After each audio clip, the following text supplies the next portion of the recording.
Long ago, the continent was draped in darkness. Its lands overrun by otherworldly monsters, rabid beasts most foul. A scourge and a plague, sowing destruction and reaping despair.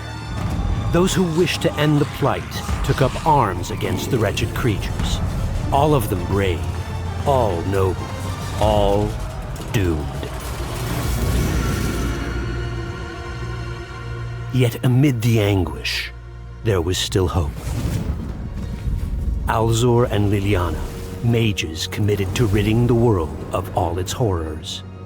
They knew magic alone could not solve the problem. Those wielding it were too few, the infestation too vast. And so they turned to science, envisioning a way to use mutation to their advantage, to create exceptional beings without fear or weakness. Their bodies imbued with the very essence of the beasts they would vanquish. Yet, for this, Alzur and Liliana needed to deepen their understanding of mutagens and turn theory into practice, no matter the terrible cost. Alzur and Lily, eager to see years of research come to fruition, were finally spurred to action by a chance encounter. In a nearby village, a brute of a man had been sentenced to death, yet he did not find his fate at the end of the hangman's rope. Instead, the mages purchased his life, for he was the perfect vessel for their experiment. Sure of their science, they promptly began sedating the man and flooding his veins with myriad concoctions. As expected, the subject mutated, but most violently so. His body, twisted by the tinctures, warped into a foul abomination. With newfound strength, the monstrosity broke free from its bonds. Bewildered and bitter, it lashed out in frenzied rage. Jagged claws pierced Lily, rending flesh from bone. Alzur fought the monster back, but try as he might, kill it he could not. With violent urges sated, the failed experiment fled from the laboratory, leaving Alzur alone to wallow in the wake of his failure, which was absolute. Darkness and despair consumed the mage for days, weeks, months, until eventually sorrow paved the way to a solitary purpose. Alzur would ensure above all else that his beloved Lily had not died in vain.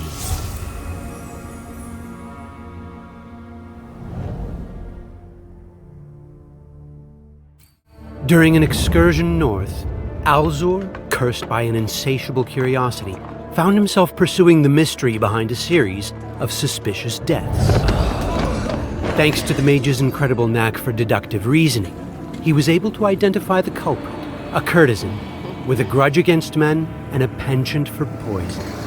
The disillusioned woman had most wickedly murdered dozens of clients using a concoction of rare herbs, her chosen toxins leaving each victim writhing in mortal agony as their insides slowly melted away. Ever the opportunist, Alzur offered the woman a choice. She could face the wrath of the townsfolk she'd wronged, a death sentence for sure, or she could come with the mage, take her chances with his experiment, and perhaps live to see another day. She chose the latter.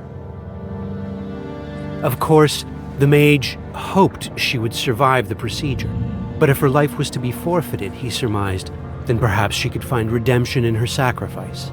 After all, she had caused much suffering with her poisons. It seemed only fitting that she should endure Alzur's concoctions in an effort to help save countless lives.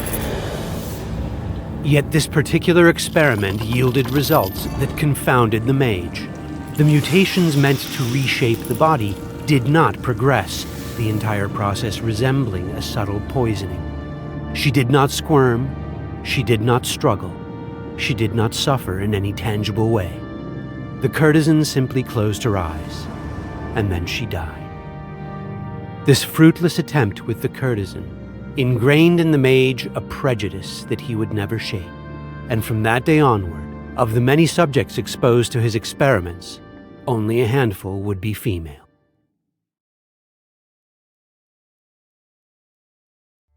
An acquaintance from years past heard tales of Alzur's experiments and decided to track the mage down. Once a gallant knight, bursting with vigor and in the prime of his youth, he had, like the few humans lucky enough to live so long, become old and frail. Desperately wanting to recapture his long-lost strength, he proffered his body for experimentation. A quick death in pursuit of his wish was better than a slow, pathetic crawl towards the grave, he declared. But Alzur would not have it. He knew full well that the knight's weak frame would not survive the procedure, and did not want to expose a friend to unnecessary suffering. As it was, because of the man's advanced age, the experiment was unlikely to yield beneficial results. Yet the man was insistent, and during their squabble, a thought struck Alzur, something he had somehow not yet contemplated. Instead of injecting his concoctions, why not have the subject ingest a milder blend beforehand, to better prime the body for future, more invasive mutations? And so the mage brewed a diluted mixture of the required herbs into a tea and gave it to the man, curious of the effect it would have. For days, the old knight's health declined as he drifted between lucidity and delirium. But then he recovered. Euphoric with delight, the old man claimed to feel more vigorous than he'd done in decades. But the feeling was not enough to sate his desires. Once he had tasted the intoxicating nectar of vitality, he lusted for more, demanding that Alzur submit him to the entire procedure, no matter the risk. After much debate, Alzur finally agreed. Unfortunately, the experiment ended precisely as he had predicted. A malignant plague known as the Wheezing Death had swept through a small hamlet in the hills. Arriving in search of new candidates for his research, Alzur discovered the devastation left in the scourge's wake. Everyone, it seemed, had already perished, save one. A young boy, sulking amid the corpses of his kin, was somehow still alive, albeit evidently quite sick and deteriorating fast. Without intervention, the boy's fate was surely sealed, and so Alzur, unsure of what else to do, took the orphan with him. Whilst the mage's mutations could provide salvation for the ailing child, Alzur did not wish to subject the boy to a painful end if he didn't have to. For days he scoured his mind for a better alternative, but the boy was too far gone, and no other method worked. By the time Alzur decided to proceed with the experiment, the child was at death's door. And so, with utmost delicacy, he sedated the boy and used a careful combination of diluted concoctions. Days of suffering followed, of high fever and vomiting and violent shaking. Yet to Alzur's surprise, the boy's condition finally improved. Better yet, his once frail body showed visible improvements and physical development beyond what a boy of his age should possess. It was a monumental breakthrough, yet the triumph was short-lived. Despite his augmentations, the small boy perished days later, the exact cause of his death a mystery. Though crestfallen, the glimpse of success ignited hope within the exhausted mage, and while he did not yet want to admit it, he had in that moment discovered the secret to a favorable mutation: youth. Alzur had made many sacrifices in his pursuit, and the toll now weighed heavily upon his soul. Yet failure now would erase all past gains and losses. He had spent so many years of his life scouring the lands, slaying abominable monstrosities, and gathering vital resources, all in steadfast loyalty to the promise he had once made.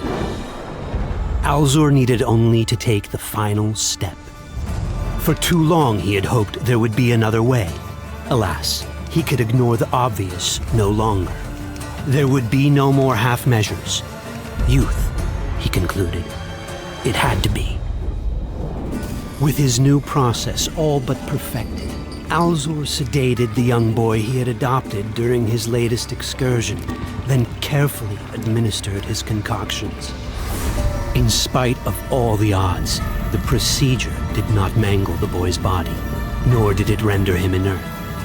By all means, the experiment was a resounding success. After decades dedicated to a singular purpose, after strife, struggle, and sacrifice, Alzur had finally accomplished his task. He had engineered a mold in which he could shape the perfect slayer of beasts. He had formed the catalyst that would mark the beginning of the end for the Age of Monsters. He had, through science and sorcery, given birth to a Witcher. But at what price?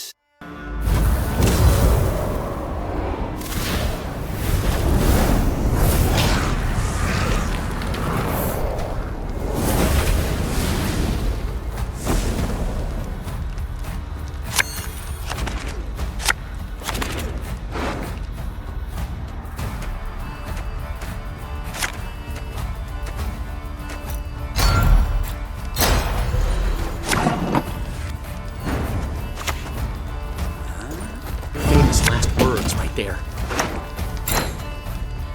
Why should I help you?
Time for a rematch, lady Yennefer.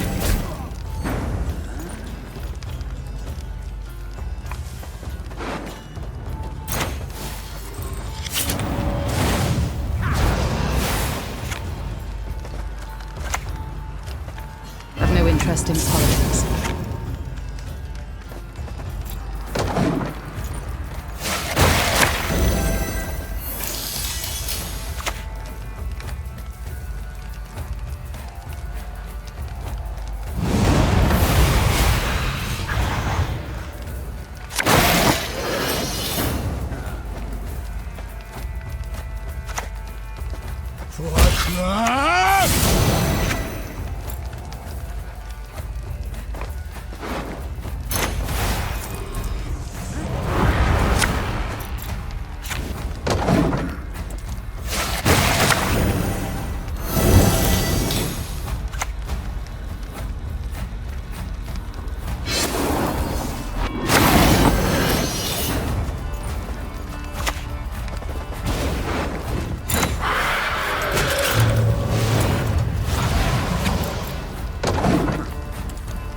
Lead us across wave crests! Lead us through storms!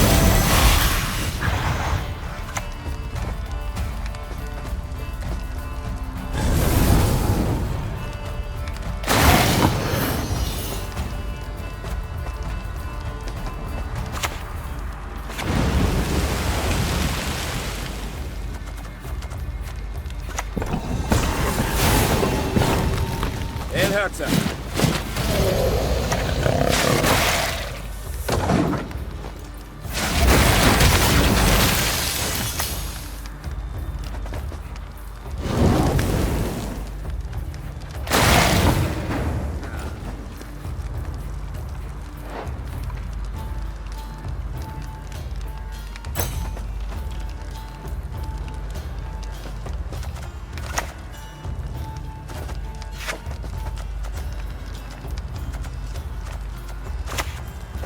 What's 3 arrows in the eye?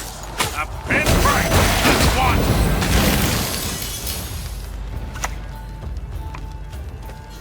What has that witch done?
Must be secure.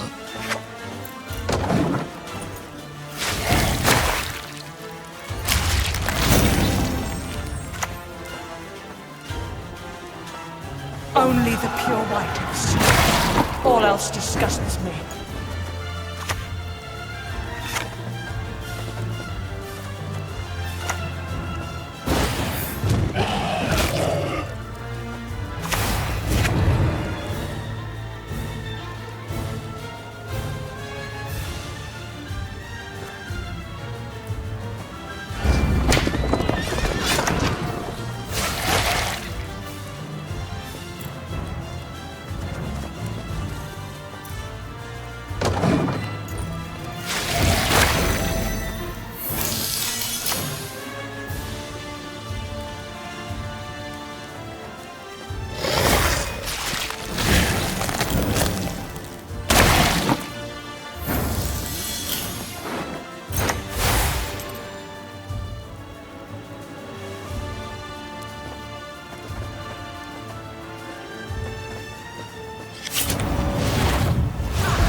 Well, one white egg brings to report.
Still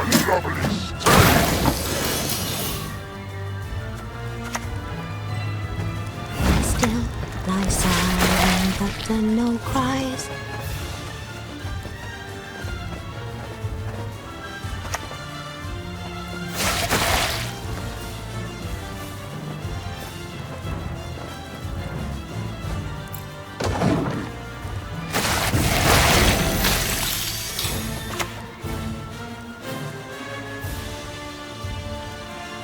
Bribe me, dimwit. You're supposed to bribe me.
Great is her hunger, and great is her power!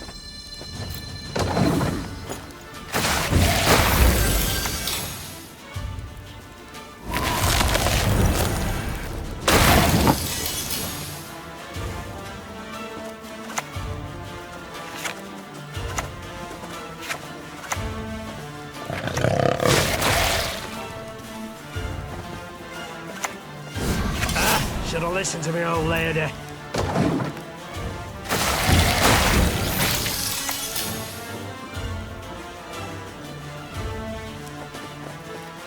I wonder how long you last.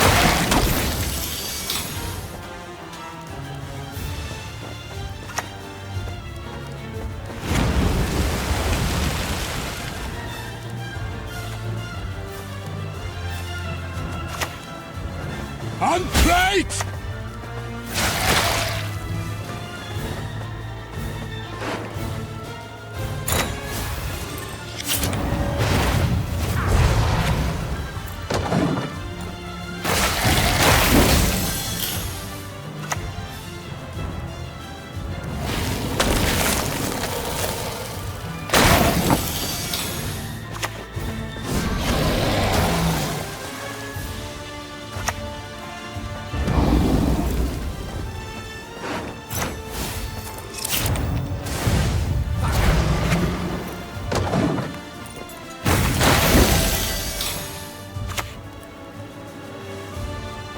Clan pure such clan and grip. Arm at last.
We will be together.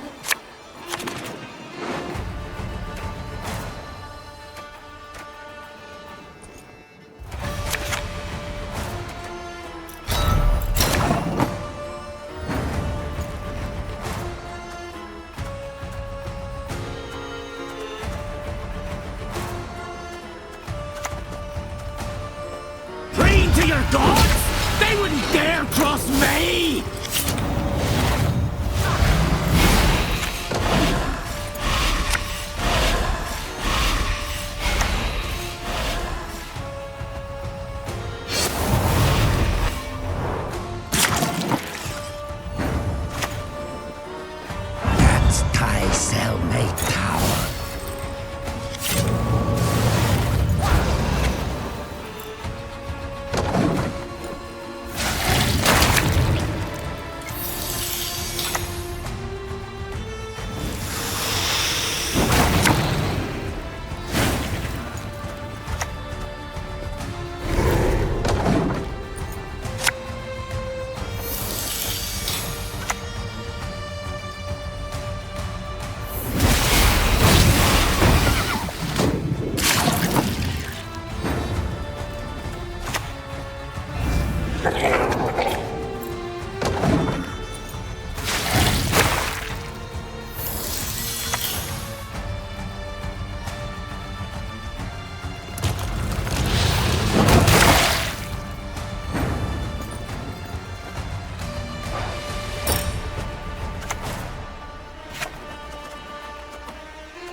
No matter what!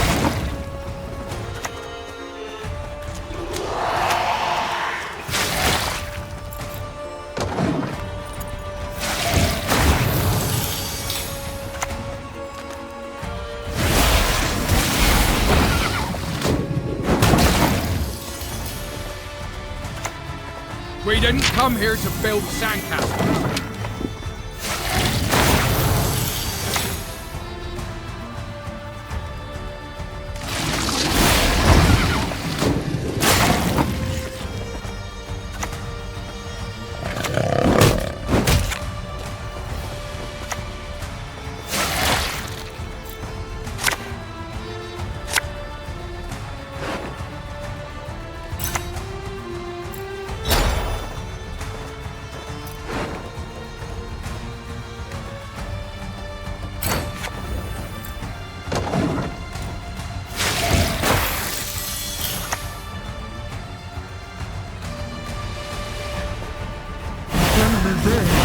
My blood boils and churns.